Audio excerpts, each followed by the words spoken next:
Notre petit reportage sur l'éducation au Japon, l'éducation au sens large. Donc, présente-toi, qu'est-ce que tu fais à Tokyo? Depuis combien de temps tu es ici et pourquoi tu es venu?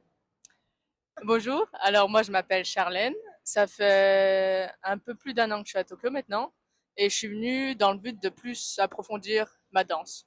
D'accord. Tu faisais de la danse en France? Quel type de danse? Je faisais plus du hip-hop, un peu de popping et un peu de crump. D'accord. Le hip-hop est développé au Japon?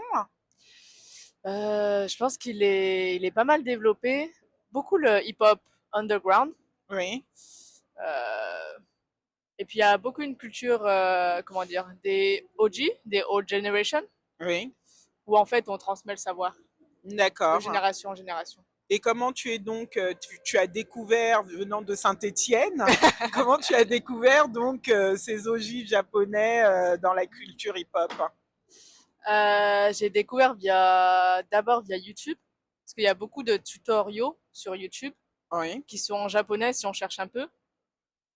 Et après, bah, sur Instagram, comme ça s'est développé Instagram, lors des conférences internationales, oui, il y avait pas mal de japonais, donc d'accord. Mais tu parlais japonais ou comment pas du tout. tu et comment tu as débarqué? Quel visa tu as eu? Comment tu as fait?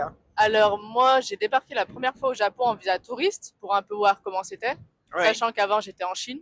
d'accord. Et après, j'ai bien aimé, donc j'ai dit bon bah je vais faire visa vacances-travail en français. Oui, mhm, Et c'est un visa qui permet de travailler un an et de rester un an au pays, donc d'accord. faire ce qu'on veut un peu. J'avais 21 ans. 21 ans? 21 ans. Ouais. Et pas d'appréhension aucune? Comme j'avais passé un an en Chine avant, on va dire que D'accord. ça m'avait fait un test.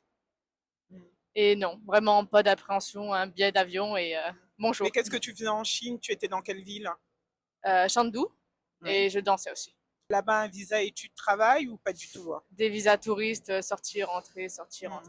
Quelle différence tu fais donc entre la culture hip-hop de danse en Chine et la culture hip-hop danse à Tokyo? Je pense qu'il n'y a pas tant de différence que ça, parce qu'on reste dans un pays asiatique. Oui, En fait, on est plus, oui, dans je transmets le savoir et je travaille très dur. d'accord.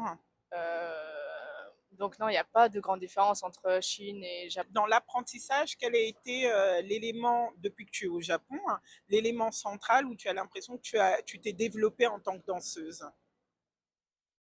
Et quel chorégraphe t'inspire ou dont tu prends les cours?